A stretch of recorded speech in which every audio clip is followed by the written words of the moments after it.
예, 안녕하세요. 반갑습니다. 지금 저는 홍태우, 제가 사는 집 홍태우의 침실이에요. 홍태우 침실에서 오랜만에 이렇게 한번 영상을 찍어보고 있습니다.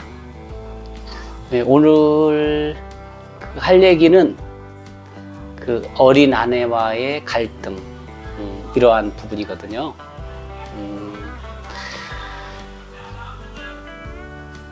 이제 어린 아내와 갈등 얘기, 이런 얘기인데, 어쨌든 이제 싸움 구경, 불구경이 제일 재밌다는 거 아니에요? 오늘은 어쨌든 간에 갈등 이야기를 좀 할 건데요. 이렇게 미리 좀 부탁을 하는 가지 드리려고 그래요. 예, 그동안에도 이제 이런 관점, 한국인과 어린 라오스 사람과의 결혼에 어떤 점이 어려울 건지, 그런 거를 좀 자세히 이렇게 묘사를 해가고 싶었어요. 해가고 싶었는데, 어느 순간인가 제 기준에서 이 아내 얘기를 하다 보니까 아내가 나쁜 사람이 되어가고 있는 거예요. 사실 그렇지 않거든요. 아내는 착하고 꽤 괜찮은 그런 성향의 여성이에요. 그러니까 오해는 하지 마시고, 살다 보면 그런 내면의 갈등, 서로 줄다리기를 하지 않습니까? 그런 차원의 갈등은 항시 존재하고, 또 한국 사람의 기준이 아닌 라오스 사람의 기준으로 그런 게 존재한다라고 이렇게 이해를 해주셨으면 좋겠어요. 네, 꼭 제 기준에서 얘기는 하지만 그렇게 바라보지 않으셨으면 좋겠다. 비난은 좀 자제해 주셨으면 좋겠다라는 말씀을 전제를 드립니다.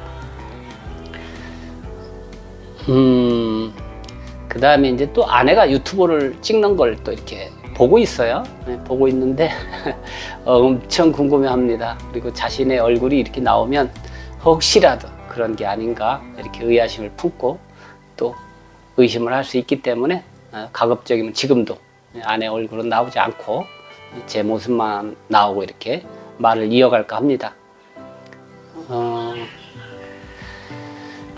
각설하고 실제 결혼 생활은 이제 심리전이 좀 필요하잖아요.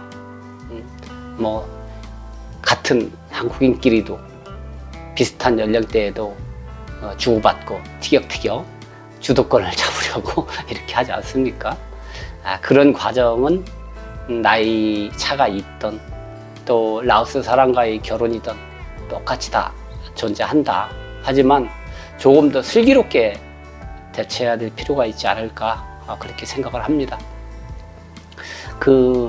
다툼의 주된 원인은 뭐 자주는 아니에요. 자주는 아니고 지금 한 1년 2개월 정도 살면서 한 두세 번 정도 뭐 이렇게 다툼을 했는데, 그렇게 뭐 저는 막 싸우고 이렇게 다투는 과정은 아니고요.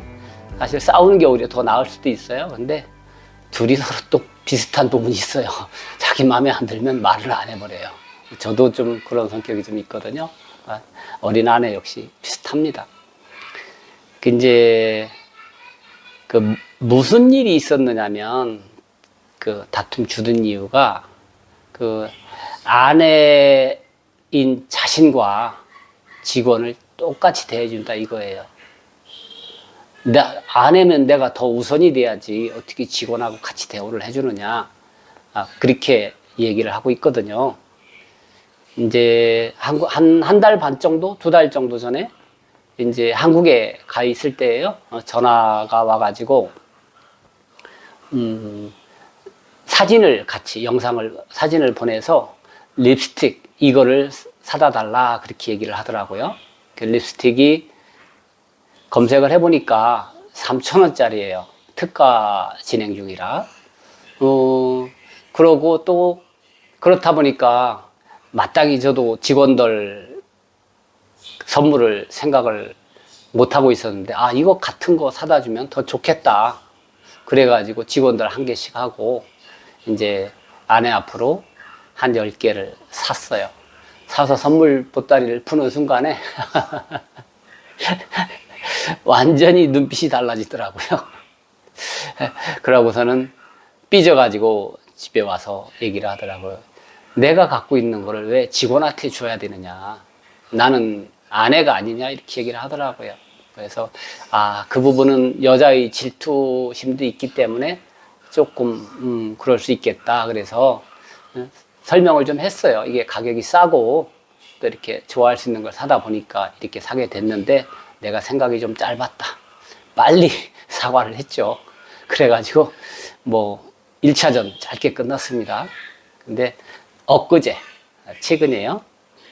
그 집에 이제 와서 우유를 사다 달라고 그러더라고요. 저녁을 먹으면서. 그래서 뭐 걸어서 코코마트까지 뭐 몇백 미터 안 됩니다. 코코마트 옆에 이제 마사지 샵이 있고.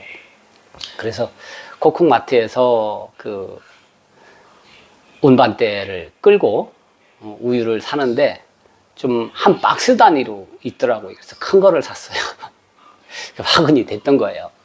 큰 거를 사서 딱 운반대 벗어나서 들고 올려니까 너무 무거운 거예요. 그래, 이 무겁게 갖고 가느니 가게 잠깐 들려서 직원들 하나씩 나눠주고 갖고 가면 되겠지. 많이 샀으니까. 이런 마음으로 또 사서 또 직원들 나눠주고 집으로 한 30개, 40개 정도 가져온 것 같아요. 워낙 큰 거 샀으니까. 그랬더니 거기까지는 괜찮았는데 그 다음날 출근을 해서 직원들이 먹다만 우유를 본 거예요. 똑같은 우유잖아요. 팩을 보니까. 난리가 난 거예요. 어째서 당신은 직원들을 이렇게 극진히 우애했느냐 이거예요. 그러면서 나는 아내인데 왜 이렇게 하느냐. 이렇게 이제 나오더라고요. 그래서 나는 내가 직원들을 우애해줘야 직원들이 열심히 일할 것이고 그래야만 가게가 잘 운영될 거 아니냐. 그런 차원에서 산 거지 그런 거 없다라고 얘기를 하더라도 자꾸 이렇게 또 반복을 한다고 상당히 싫어하면서 그러더라고요. 제가 사과를 안 했어요. 이번에는. 왜? 당연히 직원들을 위해서 해야 될 일이고 마땅히 그렇게 생각을 하거든요. 근데 아내의 입장은 직원을 챙겨주는 게 상당히 싫은 거예요. 이해는 좀 하는데 나도 그거를 좀 어떻게 이해를 시켜볼까라는 이제 강공 전략을 좀 써본 거죠. 아직도 진행 중입니다. 그러면서 내가 이제 사과를 않고 이렇게 가니까 그러는 거예요. 계속 이러면 나는 나가겠다 라고 얘기를 하더라고요. 그래서 또 저도 강공으로 또 밀어붙였어요. 그러면은 마사지 가게를 어떻게 운영을 할 것이냐. 당신이 아직 잘 운영할 수 있는 상황도 아니고 그러면 직원들 관리도 좀 어려운데 그러면 가게를 팔아야 되겠다. 그러고 다른 직업을 좀 찾아야 되겠다. 이렇게 얘기를 했어요. 지금 그렇게 또 강공으로 밀어붙이고 있고 한 가지는 제 후속 대책으로는 이제 마사지 샵을 가급적 덜 가고 본인이 잘 운영할 수 있도록 해볼 건데요. 실은 잘 안 돼요. 아직 나이가 어려서 출근도 늦고 또 어디가 잘못된 건지 부족한 건지 또 청소 부분이라든가 직원 관리 부분이라든가 이런 게 거의 안 됩니다. 나이로게요, 나이로. 아무래도 그렇죠. 시간이 좀 더 필요한 것 같은데 어쨌든 이번에는 그 후속 대책으로 좀 맡겨보려고 그래요. 어차피 가게를 포기하든지 아니면 좀 매출이 덜 나오더라도 한번 직접적으로 더 관여를 해서 운영을 해보게 할까 이렇게 하고 있고요. 뭐 그런 얘기는 아직 후속타니까 얘기는 않고 심리전을 펼치고 있는데요. 이 아내가 이제 마음을 크게 다치지 않을 정도에서 일을 해야 되는데, 그것이 좀 고민이죠. 이제 라오스 여성 같은 경우 그 집착이 상당히 심합니다. 남편에 대해서, 남자에 대해서 상당히 심해요. 아내 역시 마찬가지죠. 제가 어디 가서 잠깐 안 보이면은 항상 영상 통화를 합니다. 뭐 저는 이걸 귀찮게 생각은 하지 않아요. 제가 엉뚱한 짓을 않기 때문에. 어디 가면 똑같이 먼저 화상 통화를 주로 해줘야 1시간 이상 걸릴 것 같은 경우는, 그리고 얘기를 하고 다니고 이렇게 하고 있는데, 회사에서는 다 여직원이잖아요. 이게 거슬리는 거예요. 이제 새로운 직원이면 마사지를 받고 실력 테스트를 해야 되고, 조금 더 잘못하는 부분, 아픈 부분, 근육하고 뭐 구분해서 이렇게 어디가 아프고 어디가 시원하고, 나이 먹으면 되게 50견이 오고 이렇잖아요. 힘줄하고 근육 구분해서 시원하게 마사지를 해줘야 되잖아요. 그것만 할 줄 알면 직원들이 마사지를 어느 정도 하는 거거든요. 일러줘야 되는데 이쁜 여자한테 마사지를 받으면 난리 날 뿐더러 미리 사전에 나 누구한테 마사지 한번, 새로 직원이니까 한번 테스트를 해보겠다 이렇게 허락받고 해요. 사실은 그렇지 않으면 발 마사지만 받습니다. 뭐 그렇게 조심은 하고 있는데, 그래도 아내의 시샘하는 바가 상당히 커요. 그래서 그런 거를 슬기롭게 잘 이겨내야 되는데, 아직도 그런 부분에 대해서는 어떻게 해나가야 될지 진행 중입니다. 숙제를 푸는 중이에요. 이제 보통 이제 조금 이렇게 시간이 흘렀으니까 라오스 여성 가끔 이제 구독자분들이 전화를 오거나 이렇게 문자로 길게 물어봅니다. 결혼 생활은 만족합니까? 제일 많이 물은 거예요. 결혼 생활 행복하세요? 라고 많이 물어봅니다. 그러면은 제가 그렇게 얘기하죠. 내가 파랑새의 꿈을 가지고 막상 이 꿈을 이루었을 때 그렇게 행복한, 정말 꿈에 그리던 소망적인 행복의 기간은 그렇게 오래 가지 않는다 라는 얘기를 합니다. 지금 돌이켜보면 결혼을 하고 혼자 살 때, 지금 이제 가족이 있어서 같이 살잖아요. 단순히 비교하면은 더 엄청나게 행복하고 좋은 조건이고 꿈을 이룬 것만큼은 사실이에요. 하지만 내 자신이 그 이전에, 결혼 이전에 생각했던 그런 환상적인 행복은 아니다. 이미 뭐 결혼이라는 게 그렇잖아요. 젊어서도 그렇고 나이를 먹어서도 같다라고 얘기를 합니다. 저는 얘기를 합니다. 자, 그 다음에 이제 많이 여쭤보시는 게 세대차 질문을 하세요. 세대차 질문을 하는데, 실제적으로 세대차는 그 많은 나이 차에도 불구하고 세대 차이를 느끼지는 못합니다. 세대 차이 부분이라 할까? 이 부분은 그 사진을 편집하는 기술 정도? 네네. 휴대폰으로 사진 편집하는 건 잘 못해요. 포토샵을 물론 이용하면 되겠지만은 이 사진을 좀 아주 그냥 순식간에 이렇게 변화를 보여서 이렇게 찍고 그러잖아요. 그런 부분을 제외하면은 나보다 이렇게 월등하게 뭘 잘해서 세대 차이를 느낀다. 젊은이들의 어떤 특이점과의 차이는 이렇게 느끼지 못하고요. 단지 체력 차이는 조금 있다. 이렇게 뭐 너무 깊게 안 들어가고 그 정도까지만 이렇게 얘기를 하고요. 지금 이제 그래요.